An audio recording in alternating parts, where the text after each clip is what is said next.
Halo guys, assalamualaikum warahmatullahi wabarakatuh. Selamat datang di Cek Remi. Nah, kali ini kita akan bahas sebuah kisah misteri yang sempat viral dan trending beberapa waktu lalu di Twitter. Nah, kisah ini adalah KKN di Desa Penari. Cerita ini kami sajikan berdasarkan perspektif dari dua tokoh, yakni Nur dan Widya. Nah, cerita ini kami gabung dari dua tokoh ini sehingga lebih mudah untuk dimengerti dan dinikmati dengan enjoy.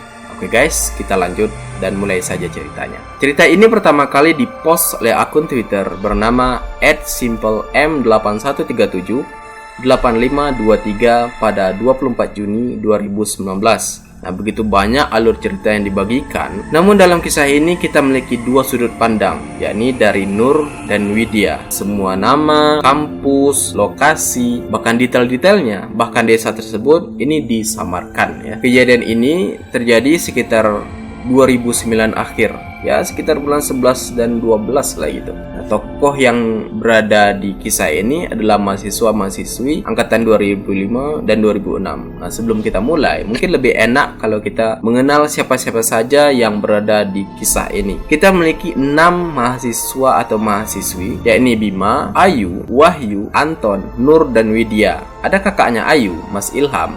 Temannya dari Mas Ilham adalah Pak Prabu dan juga Mbah Buyut. Kisah ini dimulai dari cerita Ayu dan Nur. Nah, pada suatu malam, Ayu dan Nur ini sedang berdiskusi mengenai tempat KKN yang akan mereka tuju. Rupanya, mereka belum memiliki desa tujuan untuk mereka KKN. Tiba-tiba Ayu berkata, "Nur, ada desa atau tempat yang bagus nih untuk kita KKN. Alamnya itu masih bagus, masih asri gitu. Pokoknya cocok banget deh untuk kita KKN di sana gitu. Mas Ilham nanti akan mengantarkan kita ke sana gitu." Dan Nur pun menyetujuinya. Nah, akhirnya mereka menjadwalkan keberangkatan mereka untuk melihat desa tersebut. Untuk teman-teman ketahui, desa ini cukup jauh, menempuh waktu 4-6 jam perjalanan. Dalam perjalanan, Ayu berkata kepada Nur, "Nur, desa ini sangat cocok ya. Wilayahnya masih asri, pokoknya bagus desanya gitu. Masih terjaga, jauh dari kota, dan ini sangat cocok lah untuk kita KKN di sana." Nah, sedangkan si Nur sendiri ini sedang galau nih. Dia itu dihadapkan dengan dua pilihan. Yang pertama, Nur harus mendapatkan tempat untuk mereka KKN. Nah, di sisi lainnya, Nur ini sangat sensitif sekali dengan hal-hal yang berbau mistis gitu. Apalagi tempat atau desa tujuan mereka itu berada jauh di wilayah timur, sedangkan mereka dari wilayah barat. Nah, ada kepercayaan di suatu tempat adalah orang atau warga yang berada di wilayah barat itu tidak dibenarkan untuk pergi ke wilayah timur. Kira-kira demikian. Nah, gejolak mistis mulai terjadi. Nah, dalam perjalanan, Nur melihat seorang pengemis tua yang menatapnya dengan tajam. Seolah-olah pengemis ini ingin mengatakan dan memberi pesan kepada Nur, jangan pergi ke sana. Beberapa saat setelah itu, hujan mulai turun. Nah, Mas Ilham ini berkata kepada mereka berdua, kepada Nur dan Ayu ini, bahwasanya desa yang mereka tuju ini berada di dalam hutan. Tempatnya masih asri, tapi tidak ada akses jalan untuk mobil. Yang ada itu jalan setapak yang bisa dilewati motor. Jadi mau nggak mau, mereka harus mencari motor di kota terdekat dari desa tersebut. Nah, setelah sampai di kota terdekat, mereka pun mulai mencari motor yang dapat mereka sewa untuk mereka gunakan ke desa tersebut. Setelah dapat, dalam perjalanan ke desa tersebut, Nur yang notabene-nya sangat sensitif sekali dengan hal-hal mistis ini mulai merasakan gejolak mistis yang menyambut mereka masuk ke desa tersebut.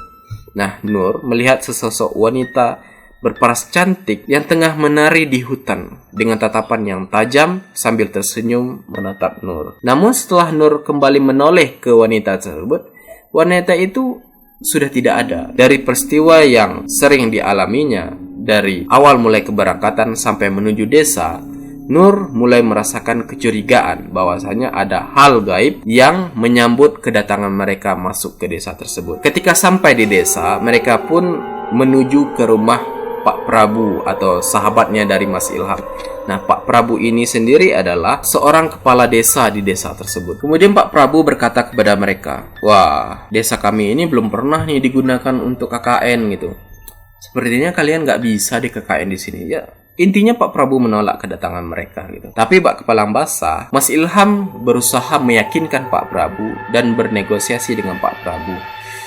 "Pak, tolonglah Pak, adik saya ini butuh banget nih tempat untuk KKN gitu. Kami sudah mencarinya kemana-mana dan itu sangat susah sekali Pak, dan kami tidak punya pilihan lain selain desa ini.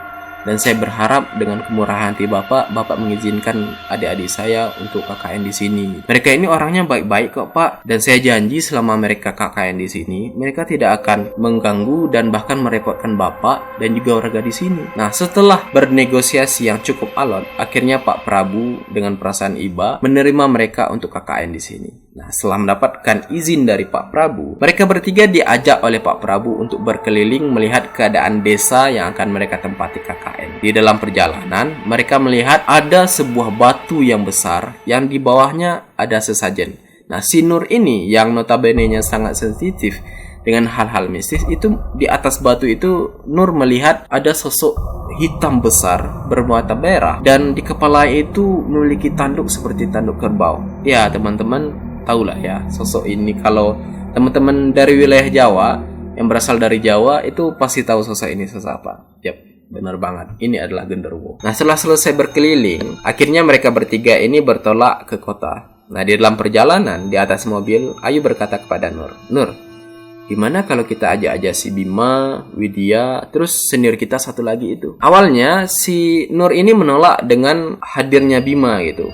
Tapi setelah negosiasi panjang, akhirnya Nur mengizinkan Bima. Dari informasi yang kami dapat, Nur dan Bima ini adalah teman dari sekolah. Jadi Nur ini tahulah tabiat dari si Bima itu, ya kan? Nah, sekarang kita sampai pada hari keberangkatan mereka menuju desa untuk melaksanakan KKN. Di awal sebelum keberangkatan, ada tanda-tanda yang tidak enak, dan tanda-tanda ini dirasakan oleh ibunya si Widya. Ibunya Widya ini merasakan firasat yang tidak enak dan ya, sesuatu something wrong lah seorang naluri ibu untuk merasakan gejala-gejala nggak enak mengenai keberangkatan mereka ini, anaknya ini ke desa tersebut. Tapi ya karena tidak ada pilihan lain, ya akhirnya Ibu Widya ini mengizinkan anaknya dengan berat hati untuk berangkat.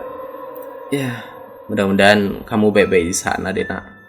Mungkin seperti itu. Akhirnya mereka berangkat ke desa menggunakan mobil. Nah, tiba-tiba di tengah perjalanan ada seorang pengemis tua yang tiba-tiba mendekati mobil mereka. Dan wanita itu menggebrak mobil dengan sangat kuatnya. Dan ketika Nur menoleh ke arah pengemis, tiba-tiba pengemis itu seolah-olah ingin berkata dan menyampaikan, "Nak, jangan berangkat, nak." Nah, setelah itu mereka melanjutkan perjalanannya. Sesampai di ujung jalan yang dapat ditempuh mobil, rupanya ada pemuda dari desa itu yang telah menunggu mereka menggunakan motor. Nah, akhirnya mereka melanjutkan perjalanan menuju desa menggunakan motor.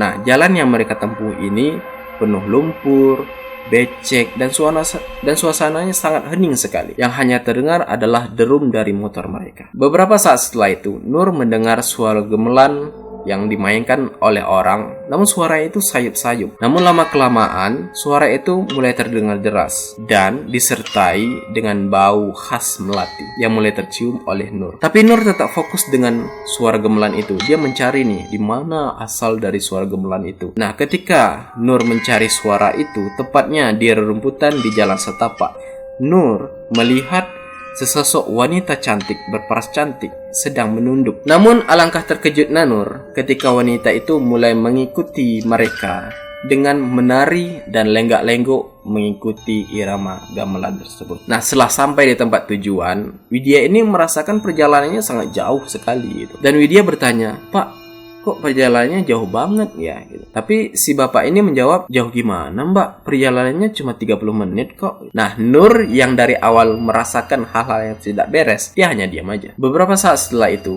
Nur melihat sesosok berbadan besar, berwarna hitam dan bermata merah itu sedang memperhatikan mereka dari balik pohon. Dan kemudian mereka berenam ini diajak keliling oleh Pak Prabu untuk melihat keadaan dari desa yang akan mereka tempati untuk KKN. Di dalam perjalanan, mereka melihat ada kuburan yang batu nisannya itu ditutupi oleh kain hitam atau sangkarso gitu. Mungkin sebagai penanda bahwasanya itu adalah perkuburan gitu. Nah, di perkuburan itu ditumbuhi atau banyak sekali pohon-pohon beringin sehingga suasananya itu menjadi lebih mistis. Namun, seketika Nur merasakan badannya itu nggak enak dan meminta izin untuk kembali ke penginapan, dan dia pun diizinkan. Nah, teman-teman sisanya yang lain itu itu melanjutkan perjalanan untuk melihat keadaan desa-desa atau keadaan sekeliling desa itu.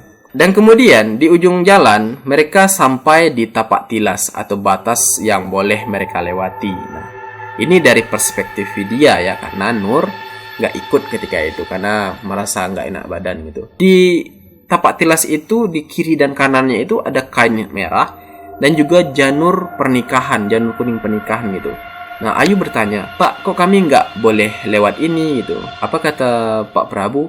"Ya, ini adalah batas untuk kalian boleh lewat gitu. Kalau kalian lewat ke sana, kalau kalian tersesat, kami tidak dapat membantu untuk kalian kembali ke sini." Ya, pokok intinya nggak boleh dah lewat di situ. Setelah mereka selesai berkeliling, akhirnya mereka kembali ke penginapan. Nah, di penginapan, Nur berbicara kepada Ayu. "Ayu, kayaknya ada sesuatu yang nggak beres deh di desa ini." Dan itu menjelaskan kenapa di awal Pak Prabu itu nggak menerima kita gitu. Ayu ini menepis dari omongan si Nur ini. "Nggak mungkin lah, nggak ada itu gitu. Kita akan baik-baik saja kok di sini." Malam pun tiba. Dah Nur, Widya, dan juga Ayu ini tidur sekamar. Setelah Ayu dan Widya ini tidur, Nur merasakan sesuatu yang gak enak dan mengganggu tidurnya gitu. Kemudian Nur ini mencari cara bagaimana caranya supaya Nur ini dapat tidur gitu. Namun seketika itu Nur melihat sesosok bermata merah sedang memperhatikannya di sudut kamar. Saking ketakutannya, Nur berselimut dan sambil berdoa. Nah, keanehannya ketika Nur selesai membaca doa, ketika itu ada suara kayu yang digebrakkan sehingga membuat Nur sangat ketakutan dan menangis. Nah, paginya Nur ini diajak oleh Widya untuk pergi mandi ke sinden. Sinden ini adalah tempat yang digunakan oleh warga sekitar untuk mandi lah gitu. Nah, tapi Nur ini minta sebuah persyaratan nih. Dia ingin mandi ke sana bareng si Widya ini atau siapalah, tapi dengan syarat Nur harus mandi duluan. Nah, Widya ini menyetujui. Nah, setelah mereka pergi ke sinden itu, kan Nur dulu yang mandi duluan. Akhirnya Nur masuk ke bilik mandi. Nah, menuju bilik mandi itu, Nur mencium bau daging busuk yang tidak enak. Akhirnya Nur ini cepat-cepat menutup pintunya dan mandi dengan cepat. Keanehan kembali terjadi ketika Nur membasahi tubuhnya dengan air. Seketika itu ada sesosok yang sepertinya meraba Nur mengikuti aliran air yang membasahi tubuh Nur. Nah, karena itu Nur melihat ke gentong tempat airnya itu.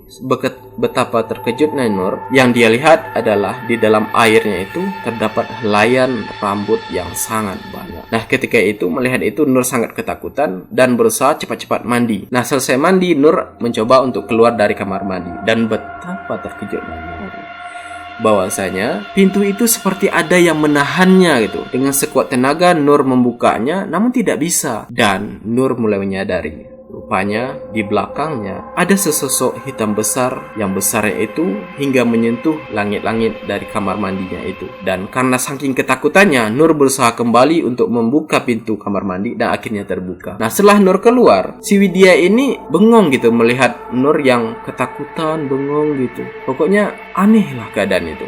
Nah, akhirnya Widya pun mandi. Nah, ketika Widya mandi, hal aneh pun Widya rasakan. Nah, setelah selesai mereka mandi, Nur yang dari awal dihantui atau merasakan hal-hal mistis atau gaib, akhirnya pergi ke rumah Pak Prabu. Nur ini alasannya pergi ke rumah Pak Prabu ini mencari titik terang nih. Kenapa mereka itu dihantui? Ya, notabene spesifiknya itu Nur ini dihantui lah dari awal Nur berangkat hingga sampai ke desa, bahkan sampai sekarang gitu. Sesampai di rumah Pak Prabu, Nur melihat ada Mbah Buyut di sana itu. Dan terkejutnya Nur ada 3 cangkir kopi. Seolah-olah mereka berdua nih tahu Nur bakalan ke sana. Nah, sesampai di sana Mbah Buyut bilang, "Cahayu, silahkan diminum kopinya." Nah, Nur menjawab, "Maaf Mbah, saya nggak minum kopi." Terus Mbah Buyut ini menjawab lagi, "Gak baik loh menolak pemberian tuan rumah di sini." Akhirnya Nur terpaksa untuk minum kopi tersebut. Ketika diminum, rasanya itu manis disertai rasa atau aroma dari bunga melati. Dan Mbah Buyut bertanya kepada Nur, "Bagaimana Cahayu? Enak kopinya?" "Enak Mbah." Nah, akhirnya Pak Prabu bertanya, "Apa yang membuat kamu sehingga kamu datang ke sini?" Akhirnya Nur menjelaskan panjang lebar mengenai apa yang dialaminya selama ini. Akhirnya Mbah Buyut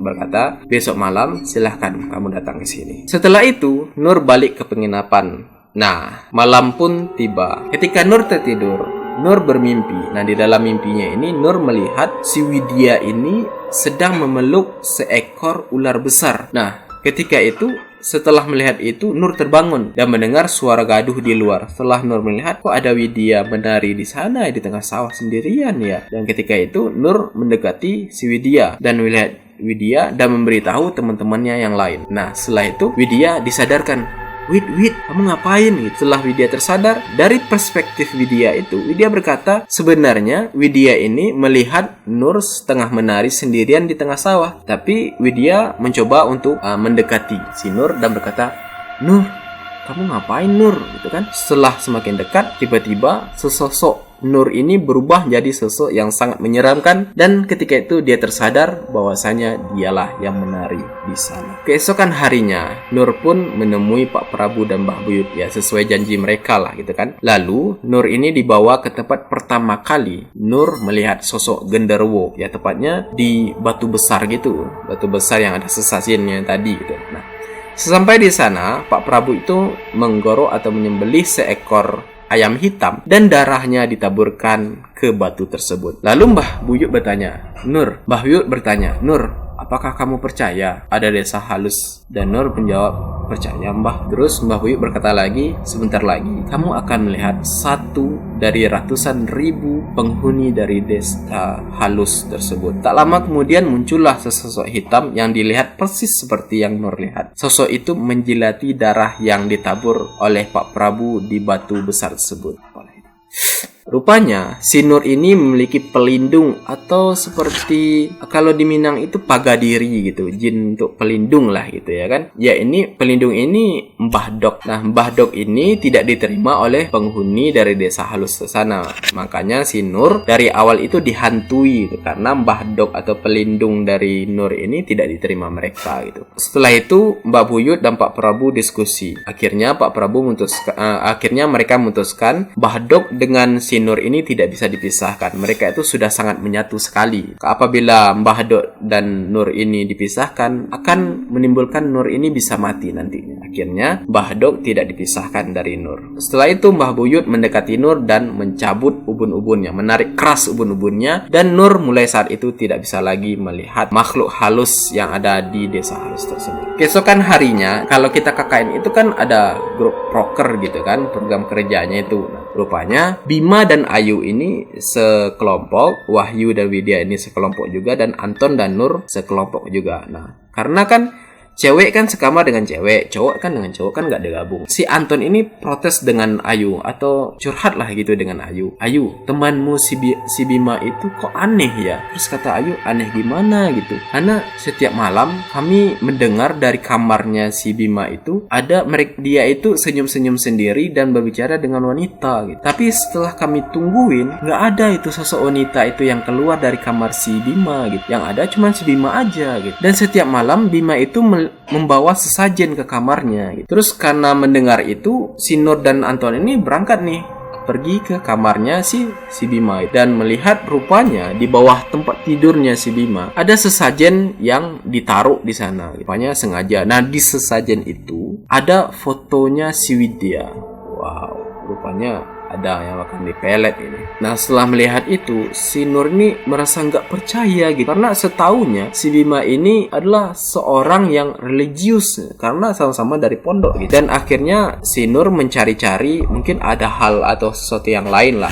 Akhirnya Nur membuka lemari tempat pakaian Bima dan alangkah terkejutnya mereka. Rupanya ada ular hijau yang keluar dari lemari tersebut. Dan mereka pun sangat terkejut dan saling tatap-tatapan dan sangat bengong ketika itu. Nah, mulai saat itu Nur menaruh curiga kepada Bima dan memperhatikan Bima supaya tidak terjadi hal-hal lain dan aneh lain berikutnya. Suatu ketika Wahyu dan Widya ini kan satu grup gitu. Mereka kembali ke kota untuk membeli peralatan yang mereka gunakan untuk nuker mereka di KKN itu. Nah, setelah kembali ke desa, tepatnya dalam perjalanan pulang menggunakan motor di tengah jalan yang masih asri, rupanya tiba-tiba motornya ini mogok gitu ya kan, rusak lah gitu. Nah, tiba-tiba ada pemuda yang menawarkan bantuan kepada mereka. "Maaf Mbak, Mas, gimana kalau motornya kami perbaiki? Namun Mbak dan Masnya ini silahkan istirahat dulu. Nah, di sini ada pesta yang sangat besar sekali. Silahkan Mbak dan Mas bergabung di sana. Kami mengundang Mas dan Mbak ke sana." Di tengah hutan, gak ada siapa-siapa, ada pesta besar.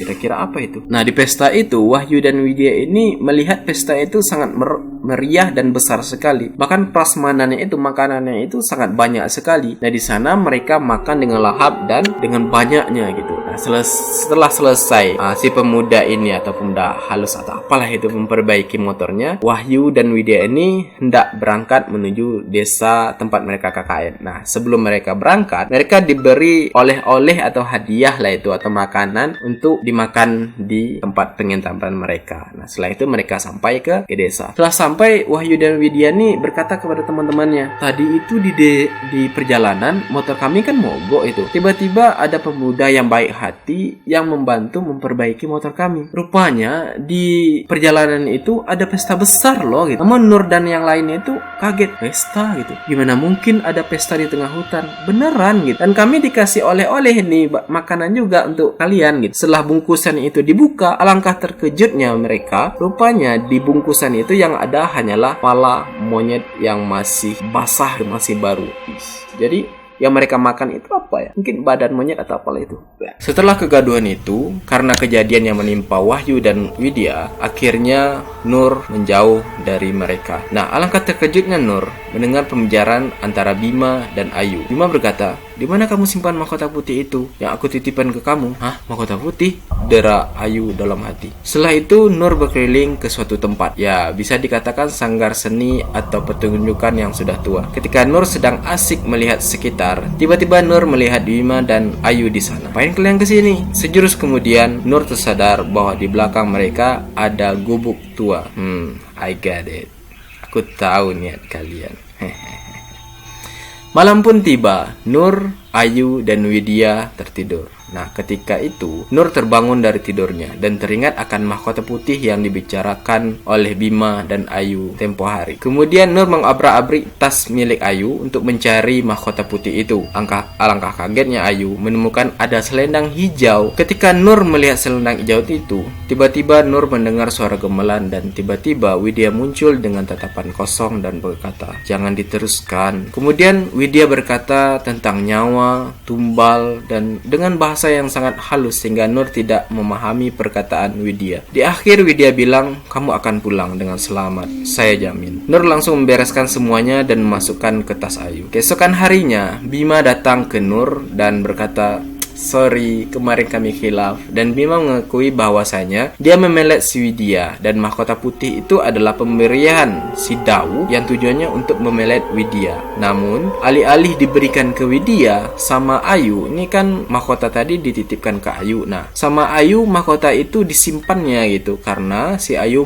memiliki perasaan atau rasa yang dipendam kepada si Bima. Kemudian Nur menemui Ayu ingin mengetahui dari sisi Ayu, tetapi Ayu sendiri tidak bicara apa-apa. Di malam harinya, tiba-tiba Nur menghilang. Di malam itu, setelah Widya menyelesaikan prokernya, dia pun pulang. Alangkah terkejutnya dia, karena di penginapan tidak ada seorang pun yang dia temui. Lampu damar yang biasa untuk menerangi penginapan mereka itu pun mati. Widya pun berjalan ke arah dapur dan melihat Nur duduk di sana, menatap lurus kosong ke arah Widya. Kemudian Nur merebahkan kepalanya ke kursi dan berbicara ke Widya dengan suara nenek-nenek. "Cahayu, betah ya tinggal di sini. Gimana? Udah kenal sama penunggu di sini?" Widya pun menangis ketakutan. Loh, Cahayu nggak boleh menangis. Anak ganting itu saja udah kenal dengan Widarawuhi. Widya kemudian memanggil Nur dan berusaha menyadarkan Nur. Nur, sadar Nur. Begitu kata Widya. Yang ada, Nur pun tertawa melengking sangat keras. "Kamu ndak tahu siapa aku? Kamu pikir ndak ada aku, anak nakal seperti temanmu itu, bisa menyelakakan anak ini? Aku yang selama ini melindungi anak ini. Tidak akan aku biarkan mereka mendekati cucuku. Cahayu, satu dari temanmu tidak akan bisa kembali. Jika kamu belum sadar, maka semuanya akan terlambat. Ingatkan mengingatkan anak itu yang sedang membawa petaka.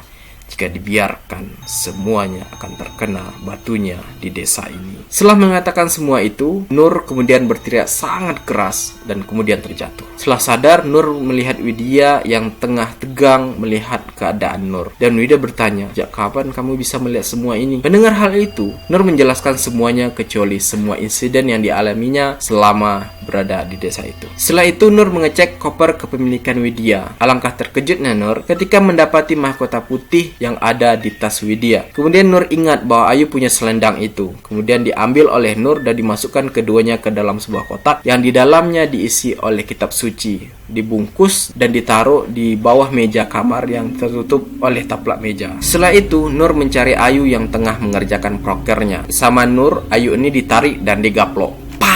Kemudian Ayu menjelaskan semuanya bahwa dia diberi selendang hijau itu untuk mengikat Bima. Tapi Ayu tidak menjelaskan dari mana dia mendapatkan selendang itu. Nah, ini sampai kita di akhir cerita. Nah, di akhir cerita ini ada dua versi cerita. Yang pertama ada versinya Nur dan yang kedua adalah versinya Widya. Nah, di versinya Nur, suatu malam Nur terbangun sekitar subuh karena Nur mendengar Widya menangis sangat keras. Ternyata Ayu saat itu sudah terbujur kaku, melotot dan menganga, seolah dia ingin mengatakan sesuatu. Setelah itu Nur kembali ke tempat Widya, tapi Widya tiba-tiba menghilang. Begitu juga dengan Bima. Setelah itu Nur menyerahkan kedua benda, yaitu mahkota dan selendang, ke Mbah Buyut. Nah, ketika menemui Mbah Buyut dan Pak Prabu, betapa kagetnya mereka dan bertanya, "Kamu mendapatkan itu dari mana?" Dan Nur menceritakan dari mana asal muasal benda itu. Kemudian Pak Prabu menceritakan bahwa kedua benda itu dipakai oleh penari yang dipakai untuk pertunjukan seni di sanggar tua itu. Tapi pertunjukan itu bukan ditujukan untuk manusia, melainkan jin penunggu di sekitar hutan kampung itu.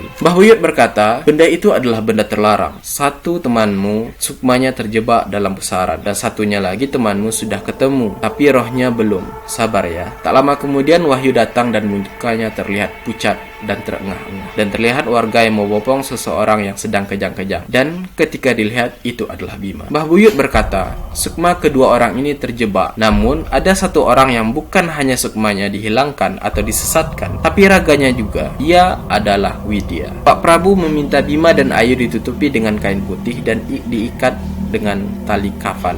Jadi seolah-olah dia ini sudah meninggal, tapi sebenarnya belum. Nah, Mbah Buyut akan pergi ke kamar. Dia akan menjelma menjadi seekor anjing dengan ilmu kanuragannya. Nah, kalau menurut versi Widyanya, setelah malam selesai rapat, Widya mendengar Bima ini suka malam-malam keluar sendirian. Oleh Widya ini diikuti untuk memastikan Bima pergi kemana, hingga sampai ke tapak tilas batas yang boleh dilewati itu. Widya mengikuti terus, kemudian Widya mulai mendengar senandung gamelan. Jadi seperti yang didengar Nur tempo hari, gemelan-gemelan itu. Sekarang Widya mendengarnya. Nah, Widya terus berusaha mengikuti Bima sampai melihat Bima berendam di sinden, dan di sekitar itu banyak sekali ular. Dan seketika itu Bima pun menoleh ke arah Widya, dan Widya balik arah dan lari sekencang-kencangnya. Nah, ketika lari, Widya kembali mendengar suara gemelan diiringi gelak tawa yang saut-sautan. Tiba-tiba Widya melihat banyak sekali makhluk di sanggar yang tak berpenghuni itu. Ada yang tubuhnya besar, bermuka rata, matanya melotot, pendek dan sebagainya. Bahkan ada yang setinggi pohon beringin. Melihat semua itu membuat Widya menangis. Tiba-tiba semua suara itu berhenti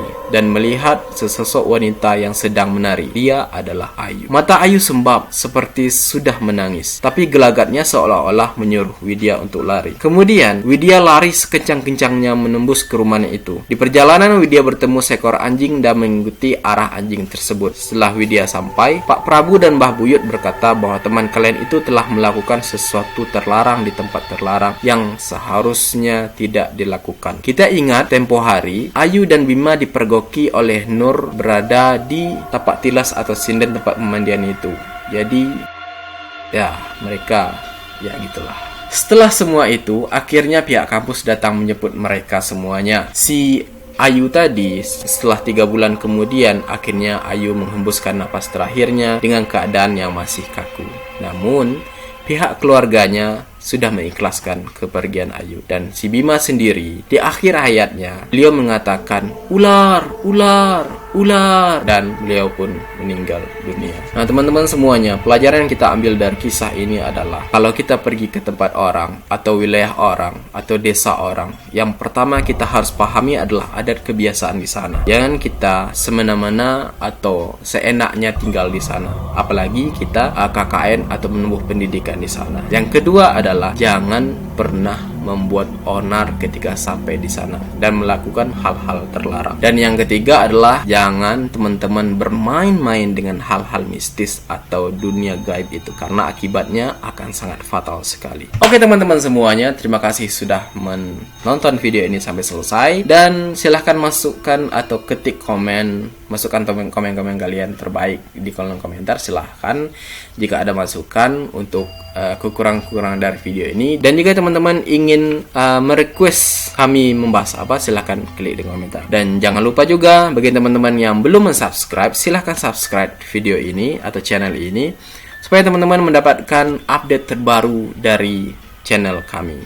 Terima kasih banyak dan sampai jumpa. Ciao.